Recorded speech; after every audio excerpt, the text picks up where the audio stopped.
기도하는 한 사람의 힘, 그런 제목으로 말씀을 전하고자 합니다. 우리 옆에 계신 분들 돌아보며 인사 나누시겠습니다. 말씀에 큰 은혜 받으세요. 네, 소돔과 고모라가 동성애로 얼룩진 도시였고, 그래서 하나님께서 그들의 그러한 죄로 말미암아서 그 전체를, 도시 전체를 심판하셨다 하는 거 우리가 잘 알고 있습니다. 그러니까 그 시대 혹은 그 도시가 하나님의 말씀대로 살기보다는 자기 편한 대로, 자기 좋을 대로, 자기 하고 싶은 대로 그렇게 살아간 거지요. 오늘날도 마찬가지죠. 포스트 모더니즘 이 시대에는 네가 하고 싶은 거 해라, 그리고 네가 좋은 게 그게 최고다, 이런 생각들을 하고 있습니다. 하나님의 말씀이 뭐냐, 하나님의 뜻이 뭐냐, 이걸 묻지 않는 거죠. 성경은 남자와 여자가 결혼해서 가정을 이루고 그 가정이 하나님의 축복의 근원이 된다고 이렇게 말씀하셨습니다. 그런데 이러한 것들을 인간들이 타락한 이후의 인간들은 그것을 어기는 것을 조금도 두려워하지 않은 거죠. 그래서 하나님께서 레위기 18장 22절 말씀에 보면 그러한 인간들의 잘못에 대해서 분명하게 못을 받고 있습니다. 너는 여자와 동침함 같이 남자와 동침하지 말라. 이는 가증한 일이다. 분명하게 못을 받고 있죠. 또 레위기 20장 13절 말씀에서는 누구든지 여인과 동침하듯 남자와 동침하면 둘 다 가증한 일을 행함인즉 반드시 어떻게 하라고 했습니까? 죽일지니 자기의 피가 자기에게로 돌아가리라. 반드시 죽여라, 이렇게 명확하게 이야기하고 있습니다. 또 구약에만 그러하냐? 신약에도 사도 바울이 로마서 1장 27절에서 이야기합니다. 그와 같이 남자들도 순리대로 여자 쓰기를 버리고 서로 향하여 음욕이 불릴 듯하며 남자가 남자와 더불어 부끄러운 일을 행하여 그들의 그릇 때문에 상당한 보응을 그들 자신이 받았느니라. 지금 로마에 있는 성도들에게 이렇게 편지를 쓰고 있죠. 고린도전서 6장 9절 10절에 보면 고린도 교회에도 역시 그러한 편지를 주고 있습니다. 불의한 자가 하나님의 나라를 유업으로 받지 못할 줄을 알지 못하느냐? 미혹을 받지 말라. 음행하는 자나 우상 숭배하는 자나 간음하는 자나 탐색하는 자나 그 다음에 남색하는 자, 이 동성애를 말하는 겁니다. 그들은 결국 10절 마지막에 가면 하나님의 나라를 유업으로 받지 못하리라. 이 죄로 명확하게 규정하고 있다는 거. 여기에 뭐 어떤 이론의 여지가 없는 거죠. 자, 이러한 것을 배경으로 오늘 말씀 16절과 17절 말씀에 보면 그 사람들이 거기서 일어나서 소돔으로 향하고 아브라함은 그들을 전송하러 함께 나가니라. 17절에 여호와께서 이르시되 내가 하려는 것을 아브라함에게 숨기겠느냐. 지금 아브라함과 사라에게 아들이 있을 거다, 그런 이야기 했을 때 사라는 웃었습니다. 가능하지 않다, 그런 말이죠.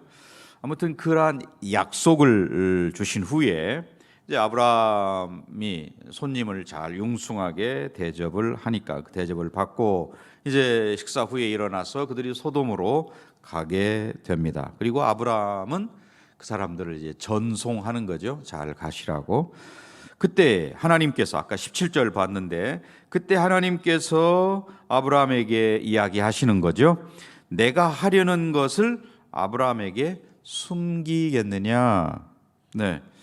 아브라함은 강대한 나라가 되고 18절에 또 천하 만민이 그로 말미암아 아브라함으로 말미암아서 복을 받게 될 것이 아니냐. 이미 아브라함과 언약을 통해서 창세기 12장에서 또 15장에서 계속해서 하나님께서 아브라함과 그의 후손을 통해서 후손들이 하늘의 별과 바다의 모래알 같이 많을 거다, 이런 것을 주시고 또 그의 이름을 창대케 하리라고 약속해 주셨고 이런 복을 주셨는데 소돔과 고모라에 행하실 그 하나님의 일이 결국 아브라함의 이런 17절, 18절 그리고 이제 19절에서 또 자세한 설명을 하는데 그 아브라함과 아무 연관이 없는 게 아니다 하는 것을 말씀하고 있는 겁니다. 자, 19절에 이제 좀 자세하게 설명을 하는데요. 우리 19절은 같이 읽습니다.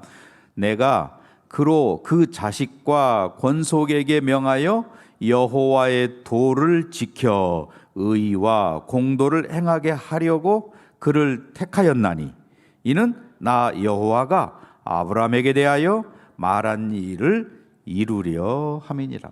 언약을 아브라함을 통해서 이루어 가는데 그 내용은 여호와의 도를 잘 지켜서 의와 공도란 말은 바른 길 그런 뜻이죠. 바른 길로 가는 그런 사람들 되도록 하기 위해서 아브라함을 택했고, 그리고 그 아브라함에게 심지어는 내가 하려고 하는 모든 일의 계획까지도 다 말해 준다. 이제 그런 말씀이거든요. 아브라함에게 약속하셨던, 이미 아브라함 언약이죠. 하나님께서 아브라함과 언약을 맺으셨으니까 그 약속하신 하나님의 나라는 의와 공도, 바른 길 행하는 그런 나라가 될 거야. 그렇지 못한 소돔과 고모라는 내가 징계한다 하는 말씀입니다. 우리가 세상에서도 가까운 친구에게는 허물이 없고 내 마음의 속내를 다 이야기하고, 그렇죠? 우리 청와대에 가면 뭐 무슨 정무수석 비서관도 있고 또 뭐 무슨 정책 경제 보좌관도 있고 뭐 이런 여러 가지 비서관들이 같이 있어서 대통령하고 식사도 같이 하고 뭐 차도 같이 마시고 뭐 이런 사람들이죠.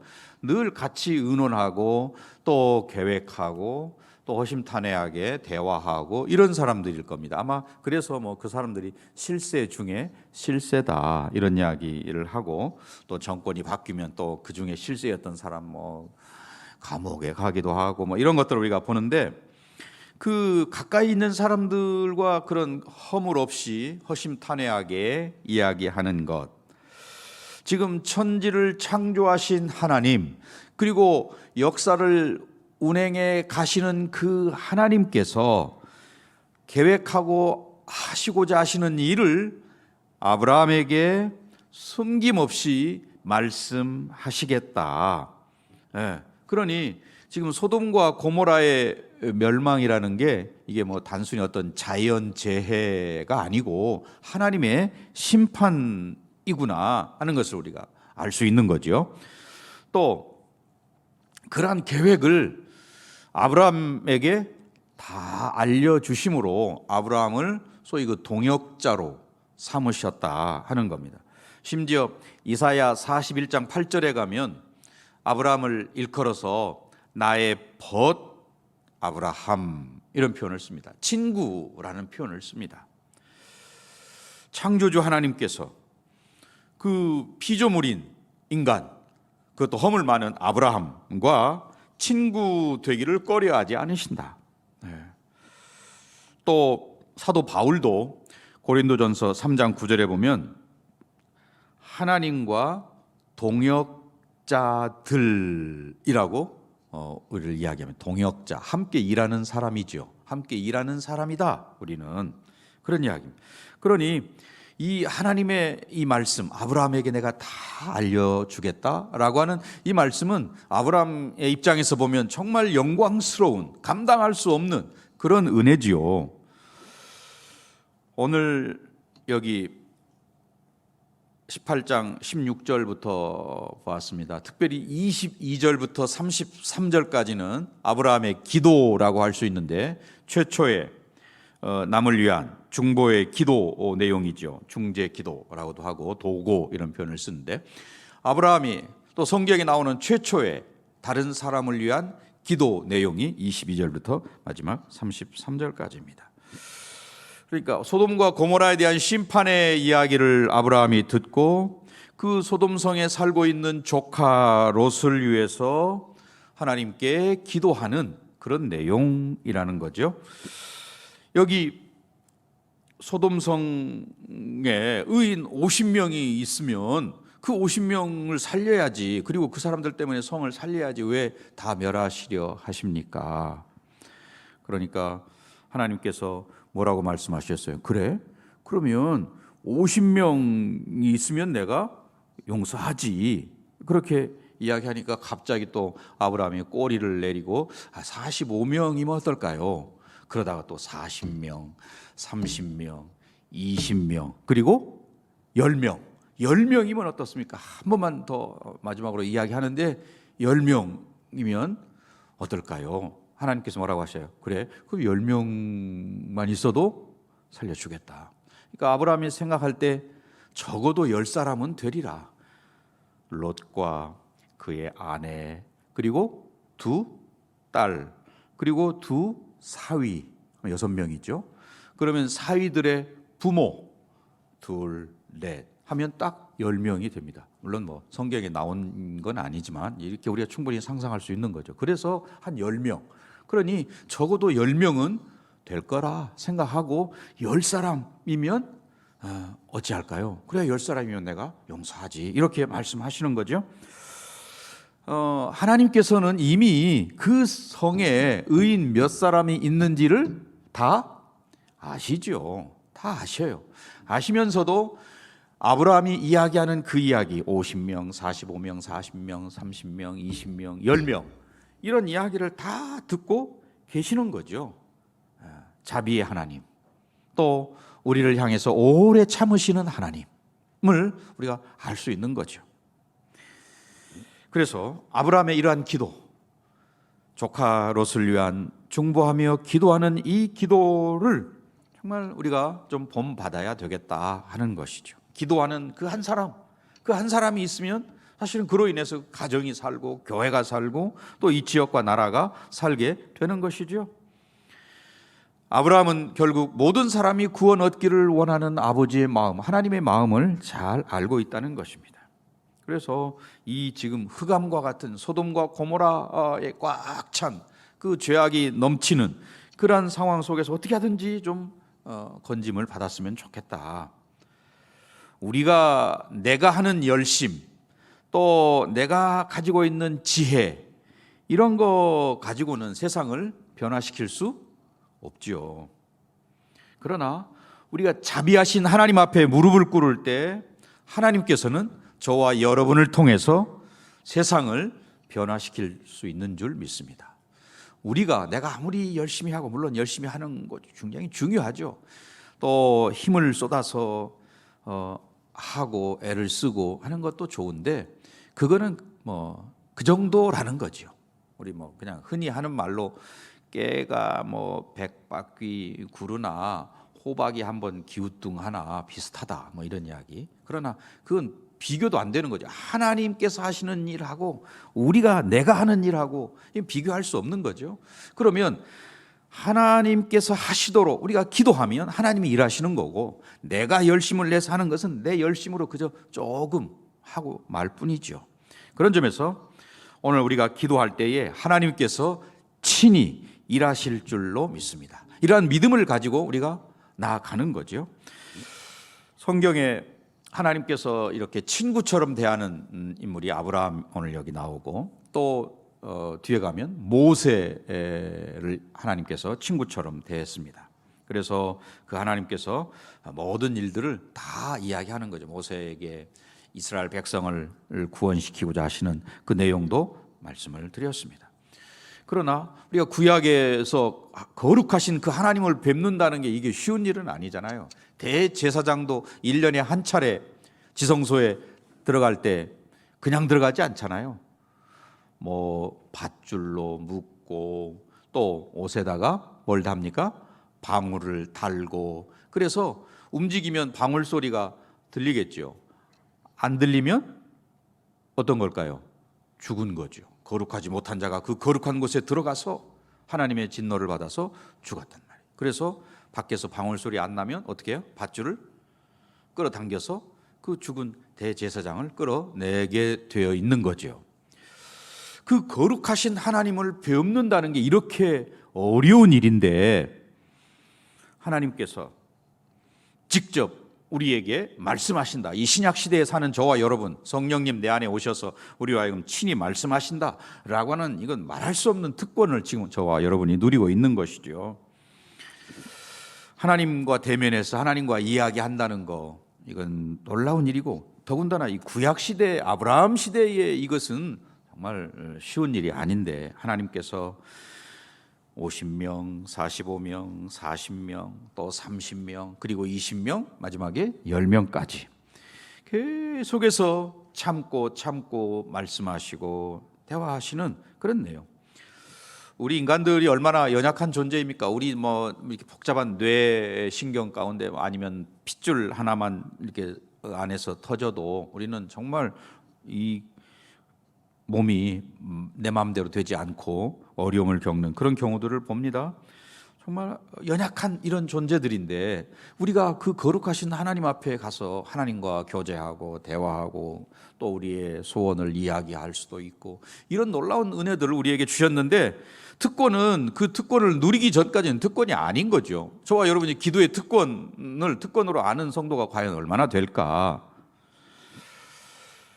만약에 아브라함이 하나님, 그러면 그 성 중에 의인 한 사람만 있으면 어떻게 할까요? 하나님, 그래도 아마 하나님께서는 의인 한 사람? 그래, 그 한 사람으로 인해서 내가 그 성 심판하지 않겠다, 이렇게 말씀하셨을 거라고 생각을 합니다. 우리가 예레미야에게 하셨던 말씀을 이제 유추해서 그렇게 할 수 있는 거죠. 예레미야 5장 1절에 보면 하나님께서 그 예루살렘에 의인 한 사람만 있어도 그 성읍을 용서하시겠다, 그렇게 말씀하셨거든요.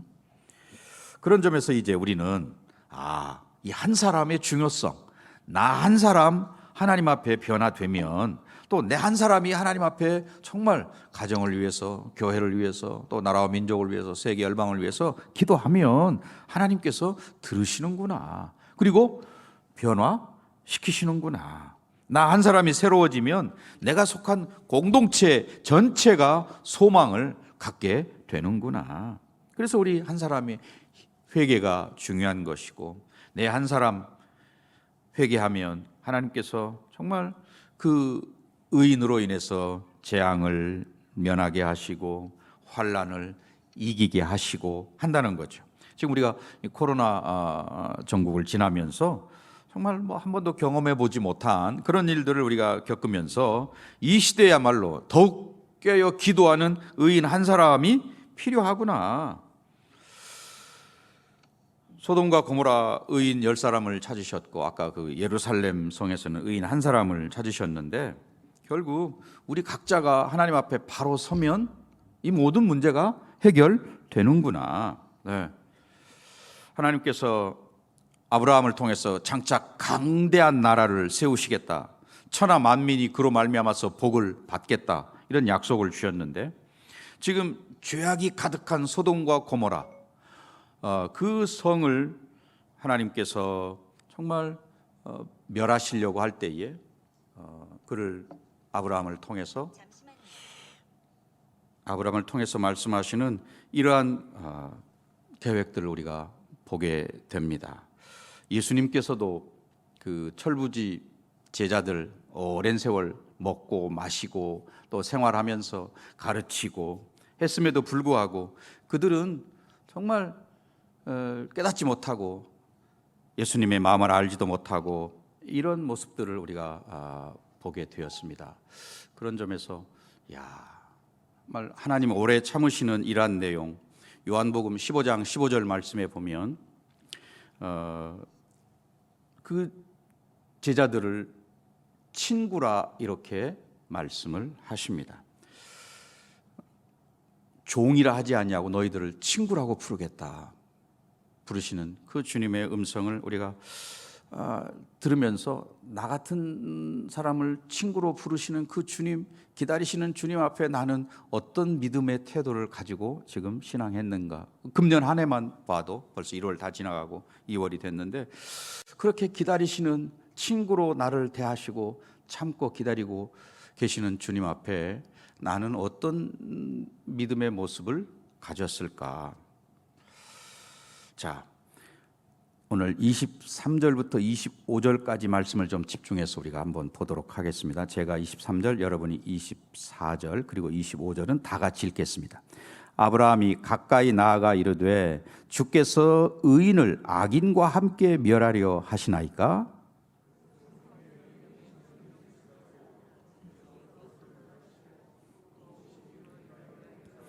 예, 25절 같이 읽습니다. 주께서 이같이 하사 의인을 악인과 함께 죽이심은 부당하오며 의인과 악인을 같이 하심도 부당하니이다. 세상을 심판하시는 이가 정의를 행하실 것이 아니니까. 여기 특별히 부당하오며 부당하니이다 이런 말이 두 번이나 나와요. 아브라함이 하나님을 향해서 하는 이야기입니다. 하나님, 그거 부당합니다, 이런 이야기인데 영어 성경에서는 이걸 재미있게 번역을 했어요. 하나님답지 못한 일입니다, 이렇게 번역을 했습니다. 아니, 하나님 그렇게 하시면 안 되지요, 하나님답지 않지요, 이런 이제 말이에요. 하나님의 공의로우심과 또 하나님의 그런 거룩하심에 의해서 지금 심판을 하시는데 그거에 대해서 아브라함이 하나님 그렇게 하시면 하나님답지 않지요, 지금 이제 그런 이야기입니다. 그때 하나님께서 그래, 그러면 좋다, 50명 찾아봐, 이제 그런 이야기거든요. 그러니까 바로 꼬리를 내리고 또 자꾸 내려가는데 그 27절로 내려가 보면 아브라함이 하나님 앞에 뭐라고 자신을 표현합니까? 27절, 아브라함이 대답하여 이르되 나는 티끌이나 재와 같사오나. 티끌과 재와 같은 내가 감히 아뢰입니다. 또 30절 가면 아브라함이 이르되 내 주여 노하지 마시옵고 말씀하게 하옵소서. 네. 또 31절에 가면 내가 감히 주께 아뢰입니다, 그런 이야기도 하죠. 또 32절에 가면 주는 노하지 마옵소서, 내가 이번만 더 아뢰리이다. 네. 계속해서 하나님 앞에 간청하는 아브라함의 모습.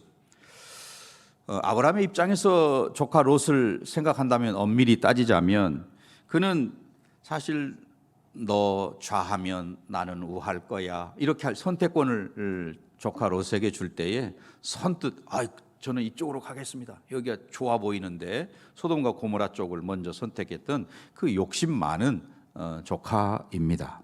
또 318명의 자기 집 그 연합군에 의해서 롯이 잡혔을 때, 포로로 잡혀갔을 때 그 자기 집에 있는 가솔들 318명을 데리고 가서 조카 롯을 살려냈으니까 생명을 구해준 거죠. 그때도 좀 감사했으면 좋겠는데 뭐 감사하다는 말도 없고, 또 여전히 그 소돔 성에 머물러서 정신 못 차리고 그냥 세상 사람들과 먹고 마시고 즐기고 하는 그런 모습, 이런 걸로 본다면 그냥 심판받아 마땅하다, 뭐 이렇게 생각할 수도 있지요. 그런데 그 좀 욕심 많아 보이고 별 볼 일 없는 것처럼 보이는 그 조카 롯을 위해서 체면도 불구하고 자존심도 내려놓고 어쩌면 하나님 앞에 감히 그렇게 50명, 45명, 뭐 40명 이렇게 흥정하듯이 따지고, 아니면 좀 뭐 하나님의 진노를 불러 일으킬 만한 그런 태도를 감수하면서까지 이렇게 이야기하고 있는 그런 모습. 우리는 뭐 내 문제라도 남에게 좀 아쉬운 소리 하기가 싫어서, 자존심 굽히기가 싫어서 조금만 이야기하면 쉽게 넘어갈 수 있는 일도 그냥 그렇게 하지 못하고 살아올 때가 있잖아요. 그러나 자식 문제라면 내 체면 불구하고 뭐 무릎을 꿇고라도 이렇게 가서 사정하고 매달리고 하는 것을 봅니다. 왜 그럴까요? 자식을 사랑하는 마음이 앞서니까 그렇게 하는 거죠. 네, 하나님께서도 마찬가지입니다. 지금 이러한 심판하시는 것도 따지고 보면 하나님의 거룩하심과 공의로우심과 하나님의 징계일지라도 거기에는 사랑이 담겨져 있는 것이, 그렇게 해서 그 부분을 도려내고라도 그 전체를 거룩하게 하시고자 하시는 하나님의 사랑의 마음이 담겨져 있는 것이죠. 지금 아브라함이 갖은 겸손과 또 지혜와 이런 걸 동원해서 온 마음을 다해서 기도하는 여기에는 결국 사랑의 마음이 담겨져 있기 때문에 이러한 것이죠. 이제 우리가 명절을 맞습니다. 명절에 우리 사랑하는 부모님, 일가 친지들, 형제 자매들, 그들을 사랑하는 마음이 있다면 우리는 아브라함처럼 하나님께 먼저 기도하고 그들이 구원받기를 위해서, 거룩한 백성이 되기를 위해서 오히려 우리가 더 기도하는 이 한 사람이 되어야 한다는 것이죠. 때로는 우리가 힘들어서 정말 내 마음을 알아주지 못해서 포기하고 싶기도 하고, 아니면 굳이 내가 이렇게까지 해야 할 까닭이 있나 이런 마음이 들기도 하지만, 그러나 우리가 사랑한다면 하나님의 그 사랑을 입었기 때문에 이러한 아브라함과 같은 사랑의 모습을 갖는 것이 당연하다 하는 거죠. 또 어떤 교회 안에 문제가 있다 그럴 때에도 우리는 문제를 지적하는 것은 쉽습니다. 아니, 어쩌면 누구나 할 수 있는 일일 수 있어요. 하지만 그 문제를 가지고 그 문제 때문에 하나님 앞에 나아가서 기도하면서 또는 애통해하며 기도하는 그 한 사람을 하나님은 찾고 계시다. 네, 그리고 그 한 사람이 바로 의인이다 하는 거죠. 믿음으로 사는 의인. 로마서 1장 17절 말씀에 복음에는 하나님의 의가 나타나서 믿음으로 믿음에 이르게 하나니 기록된 바 오직 의인은 믿음으로 말미암아 살리라. 믿음으로 사는 의인, 하나님께서 찾으시는 바로 그 한 사람이 오늘 절실하게 필요한 거예요. 가정이든 교회든 또 나라든 이 시대든. 예수님께서도 죄인들을 구원하기 위해서 때로는 한낮에 햇볕 쨍쨍 내려지는 한낮에 사마리아 수가성 여인에게 가서 물 좀 달라 이런 아쉬운 소리 사실은 안 해도 되지만 그를 구원하시고자 하셔서 다가가셔서 복음을 전하시는 그런 모습. 또 마지막 십자가를 지시러 가시는 그 길에 온갖 모욕을 다 당하셨습니다. 그럼에도 불구하고 끝까지 참아내신 것은 사랑하시기 때문에 가능했던 일입니다. 오늘 우리가 바로 그러한 사랑의 마음으로 내 가정, 식구들, 또 자녀들, 또 일가 친지들, 집안을 위해서 기도해야 되겠지요. 그리고 그러한 일은 혼자 하면 또 힘드니까 동역자가 필요한 거죠. 누군가 함께 기도한다면 얼마나 힘이 되고, 또 지금 내가 이럴 때 누군가 나를 위해서 기도하지 라는 것을 생각하면 힘이 나는 거죠. 그래서 우리 목장이 있는 거고 교구가 있는 거고 그런 교회 공동체가 필요하다는 겁니다. 신앙생활, 바로 누군가에게 필요한 기도하는 한 사람. 오늘 저와 여러분이 기도의 동역자가 되기로, 그래서 정말 함께 위해 기도하는 교회를 위해서 또는 하나님 나라를 위해서, 선교 사역을 위해서, 영혼 구원을 위해서, 또 개인적인 그런 기도 제목, 교회를 위해서 기도하는 저와 여러분이 되어야 할 줄 믿습니다. 이제 결론의 말씀을 맺고자 합니다. 소돔과 고모라 성 안에도 하나님을 알고 믿는 자들이 틀림없이 있었을 거예요. 그 성 안에 안식일이면 모여서 하나님을 예배하는 그런 사람도 있었을 거고, 또 나름대로 11조도 하고 기도 생활도 한다고 하고, 또 바리새인들처럼 자기의 의로움을 드러내기 위해서 이렇게 사거리에 가서 기도하고 금식도 한다고 자랑하고 이런 사람들이 있었을 텐데, 하나님 보실 때 오직 믿음으로 사는 의인이 눈에 뜨지 않았다는 거죠. 없었다는 거죠. 네. 오늘 하나님께서 바로 애통하며 기도하는, 그리고 믿음으로 사는 그러한 의인을 이 시대에도 우리 교회 안에서도 또 우리 대한민국 안에서 찾고 계시다.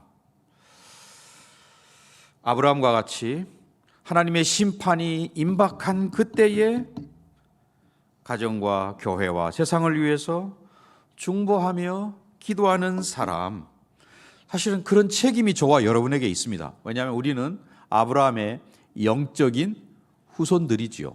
육적인 후손은 아니지만 아브라함과 같은 믿음을 가진 사람들이 다 아브라함의 영적인 후손들인데 저와 여러분이 아브라함의 영적인 후손이라 그럴 때에 하나님의 공의로우심 또 하나님의 자비, 하나님의 긍휼을 우리가 믿는다면 아브라함처럼 기도하는 거죠. 포기하지 않고 기도하는 거죠. 때로는 정말 하나님을 귀찮게 할 만큼 그런 진노 중에라도 하나님의 도움을 구하는 그런 자세로 기도하는 거죠.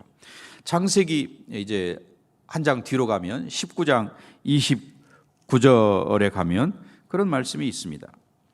하나님이 그 지역의 성을 멸하실 때 곧 롯이 거주하는 성을 엎으실 때에 하나님이 아브라함을 어떻게 하세요? 생각하사 롯을 그 엎으시는 중에서 내보내셨다. 생각하사 기억했다 그런 말입니다. 하나님께서 아브라함, 기도하는 아브라함의 기도를 기억하셔서 롯을 그 멸망시키고자 하는 그 성에서 내보내셨다라고 표현되어 있습니다. 기도하는 한 사람, 의인의 기도는 역사하는 힘이 크다. 야고보서 5장 16절의 말씀이죠. 나로 인해서 내 가정이 살고 교회가 살고 이 지역과 나라가 살게 되는 그러한 역사 있기를, 특별히 이번 명절에 그런 은혜가 있기를 주의 이름으로 간절히 축원합니다.